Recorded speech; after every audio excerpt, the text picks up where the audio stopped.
welcome to another edition of Did You Know Doctor Who, or what you may not know about Doctor Who. This time we're going to have a look at the fourth Doctor story, Horror of Fang Rock. I hope you enjoy. Working titles for this story included The Monster of Fang Rock and The Beast of Fang Rock. This story replaced a Terrance Dicks story called The Vampire Mutations, which was cancelled close to production as it was feared it could detract from the BBC's Count Dracula, a high-profile adaptation of Bram Stoker's classic novel Dracula, which was due to transmission close to when this serial would have aired. Louise Jameson stops wearing her brown contact lenses at the end of this serial, with the sudden change in colour being explained as a pigment dispersal caused by looking directly into a bright explosion.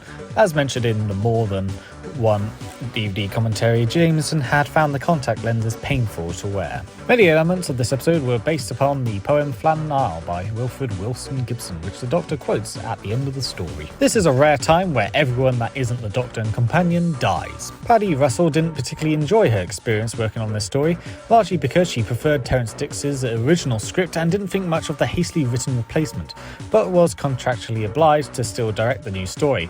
Filming wasn't a particularly happy experience for her either, in part due to the constant clashing with Tom Baker and Louise Jameson, and also because the facilities at the BBC's Birmingham studios, where they had to move the production of the story to due to scheduling conflicts at the BBC Television Centre, weren't up to scratch. This resulted in her deciding not to direct for the show ever again. Terrance Dicks says he was unhappy about Tom Baker's delivery of the line "Dead with Honour" when telling Leela of Colonel Skinsale's fate. In the episode, Baker says "dead with honour" with no pause.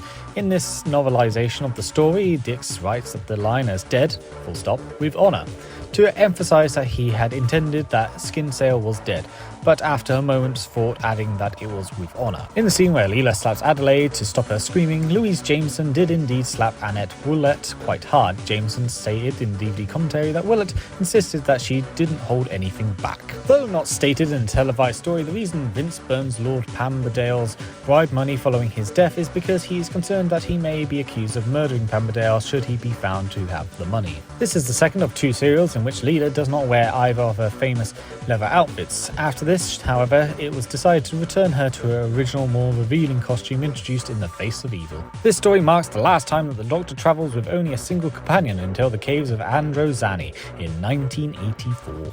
In early drafts of the story, Adelaide and Skinsale survived. However, this was changed to make the story more resonate with the poem Flannan Isle. Although they are referenced in several other stories, particularly those featuring their enemies, the Sontarans, this is to date the only televised appearance of the Rutans. Tom Baker began an on-off relationship with Sue Gerard, who was working as an editor of the serial. He broke it off to marry Lala Ward, and then, after divorcing Lala, rekindled his relationship with Sue and married her. They have been married ever since. In the original script, Colonel Skinsale's wife, Veronica, appeared. She was ultimately removed. Reuben was originally named Jonathan, Vince was originally named Davy, Lord Palmerdale was originally named Peach Palmer, and Herbert Birkin was originally named Harker. This story treats Leela's characterization differently. This is because the story was written with Sarah Jane in mind. Tom Baker and Paddy Russell had clashed while filming Pyramids of Mars. That tension resurfaced during production. Russell found Baker more difficult than usual, while Baker was frustrated that Russell turned a deaf ear to any discussion about enhancing the material. During the recording scene in the crew room, Baker repeatedly entered too quickly to keep in shot. Russell finally gave up and instructed the cameraman to train his lens on Louise Jameson instead. This story is one of the rare times that each part increases in viewership. And finally, this story was voted by fans as the 23rd out of 163 best Doctor Who stories. And that is it for today. Horror of Fang Rock is a absolutely fantastic story. It's certainly one of the best Tom Baker stories, and in my opinion it's in the top 5. That's how much I absolutely love this story. It is a proper horror story in the sense that you have all these people trapped on a lighthouse and they all get picked off one by one. This time by an alien, a rather bad looking alien, all things considered, but still an alien. It's kind of funny that the Sontarans appear technically 3 times in Tom Baker's era, with this being its one of those appearances. Especially because, of course, the Sontarans don't technically appear here, but they are mentioned, and they have an effect on this story, which is kind of interesting to think about. Horror of Fang Rock is a brilliantly filmed story. I think the atmosphere of it is absolutely wonderful. I think the tension that builds in each part is wonderful.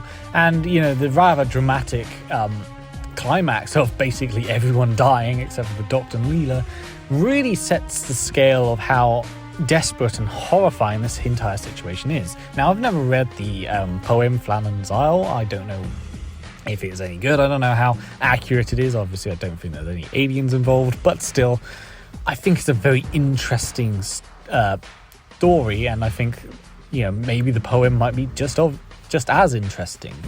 Horror of Fang Rock is actually one of my friends' favourite classic Doctor Who stories. He absolutely loves the story, and I can understand why. This is a truly magnificent piece, truly one of the best in my opinion. In my opinion, it's in the top 5 of the Tom Baker stories. It's that good. Definitely check it out. It is wonderful in every aspect. Hope you enjoyed this edition of Did You Know Doctor Who, and I'll see you next time.